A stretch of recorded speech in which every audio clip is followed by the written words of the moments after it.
Munugode MLA Komatireddy Rajagopal Reddy ప్రభుత్వానికి కొరకరాని కొయ్యగా తయారయ్యారు. గత కొద్ది రోజుల నుంచి సొంత పార్టీ పైన మరియు ముఖ్యమంత్రి రేవంత్ రెడ్డి పైన తీవ్ర విమర్శలు చేస్తున్నారు. తాజాగా కోమటిరెడ్డి రాజగోపాల్ రెడ్డి మరోసారి ప్రభుత్వం పైన తీవ్ర విమర్శలు చేశారు.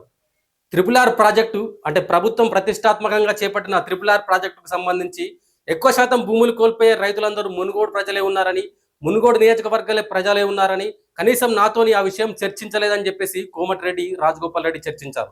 అయితే దీనికి సంబంధించి నేను ఎంత దూరమైనా సిద్ధం, ప్రభుత్వం నాకు అన్యాయం చేసింది, నేను మాత్రం మునుగోడు ప్రజలకు ఎప్పటికీ అన్యాయం చేయనంటూ ఈ విషయంలో పేర్కొనడం జరిగింది. అయితే దీనికి సంబంధించి పెద్ద ఎత్తున భూ నిర్వాసితులు అందరూ కలిసి కోమటిరెడ్డి రాజగోపాల్ రెడ్డిని కలిశారు. అయితే ఖచ్చితంగా మాకు న్యాయం జరగాలని చెప్పేసి కోమటిరెడ్డి రాజగోపాల్ రెడ్డిని కోరడం జరిగింది. దీనికి సంబంధించి కోమటిరెడ్డి రాజగోపాల్ రెడ్డి కూడా నేను ప్రభుత్వంతో చర్చలకు సిద్ధం, నేను ప్రభుత్వాన్ని ప్రశ్నించడానికి సిద్ధమని కూడా చెప్పడం జరిగింది. అయితే ఇంతకన్నా ముందు కూడా ఇటు కోమటిరెడ్డి రాజగోపాల్ రెడ్డి ముఖ్యమంత్రి రేవంత్ రెడ్డి పైన పదే పదే కొన్ని వ్యాఖ్యలు చేయడం జరిగింది. మొన్న రీసెంట్గా ముఖ్యమంత్రి రేవంత్ రెడ్డి మాట్లాడుతూ నేను రెండోసారి కూడా ముఖ్యమంత్రి అవుతా అనే వ్యాఖ్యలకు సంబంధించి ముఖ్యమంత్రి రేవంత్ రెడ్డి పైన తీవ్ర విమర్శలు చేశారు. అయితే ఈ అన్నిటి మధ్యలో అసలు రాజగోపాల్ రెడ్డి స్టాండ్ ఏంటి?